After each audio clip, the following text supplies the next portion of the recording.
పరిశుద్ధ గ్రంథంలో నుంచి దేవునికి వాక్యాన్ని మనం చదువుకుందాము.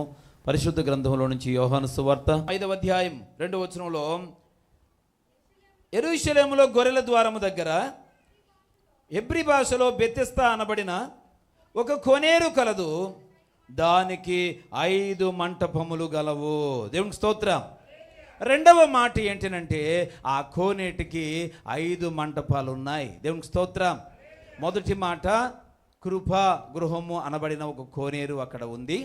ఆ కోనేటిలో 2 రకాలైన ప్రజలు ఉన్నారు. దీనికోసం మనం చెప్పుకున్నాం. రెండవ మాట ఏంటంటే ఆ యొక్క కోనేటికి 5 మంటపములు ఉన్నాయి. దేవునికి స్తోత్రం. పిల్లరా, మంటపం అనగానే పెళ్లి మండపం ఉంటుంది, కళ్యాణ మంటపం ఉంటుంది. పిల్లరా, ఆ మండపాలు కాదు ఇవి. దేవునికి స్తోత్రం. పిల్లరా, ఇక్కడ రోగులైన వారందరూ వచ్చి ఆ స్థలములో పిల్లరా విశ్రాంతి తీసుకోవడానికి, వేచి ఉండడానికి అవి ఆ షెల్టర్స్ అన్నమాట. దేవునికి స్తోత్రం. పిల్లరా, అవి ఏంటంటే 5 మంటపములు అక్కడ ఉన్నాయి. దేవునికి స్తోత్రం.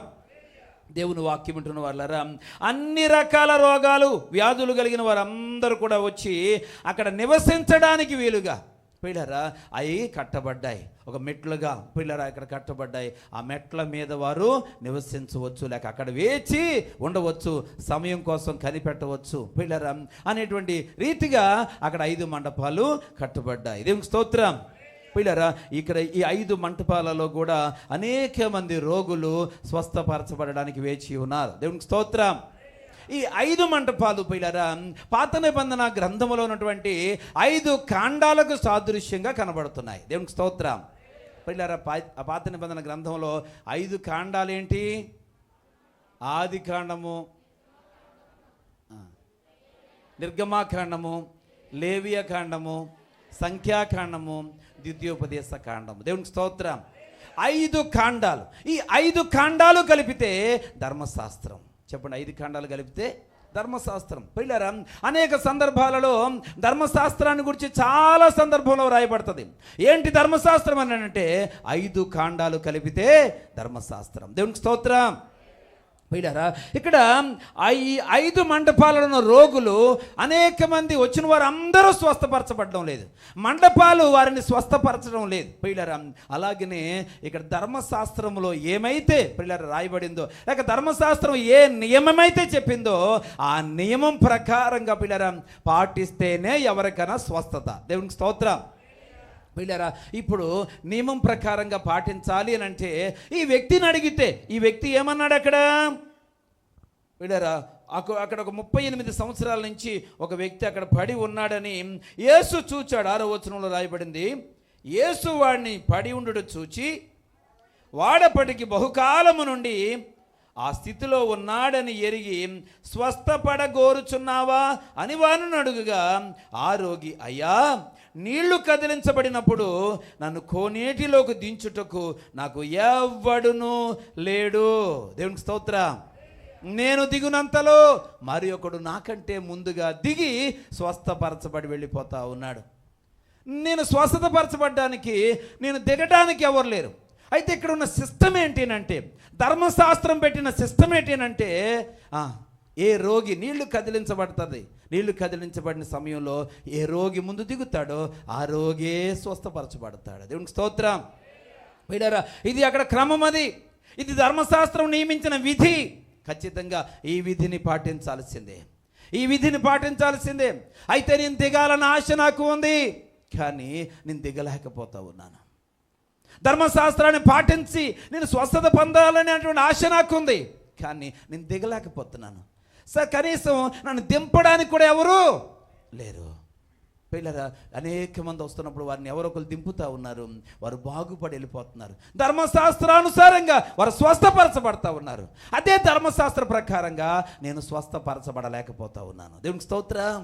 హల్లెలూయా అనేటువంటి పరిస్థితిలో పిల్లరా అక్కడ ఆయన బాధపడుతూ ఉంటే, ధర్మశాస్త్రము చేయలేనటువంటి ఆ కార్యాన్ని చేయడానికి నా రక్షకుడైన యేసుక్రీస్తు ప్రభు వారు వచ్చి ధర్మశాస్త్ర పద్ధతిని పాటించాల్సిన అవసరం లేకుండానే ఆయనే స్వయంగా అద్భుతం చేశాడు. చప్పట్లు కొట్టసారి దేవునికి స్తోత్రం చెబుదాం. ప్రియమైన వారలారా, చూడండి, బైబిల్ గ్రంథంలో రోమీయులకు రాసిన పత్రిక 8వ అధ్యాయం 2వ వచనం చదువుకుందాం. రోమీయులకు రాసిన పత్రిక 8వ అధ్యాయము 2వ వచనం. క్రీస్తు యేసునందు జీవమునిచ్చు,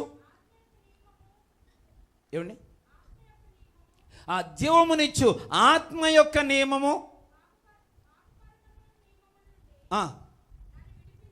నన్ను విడిపించును.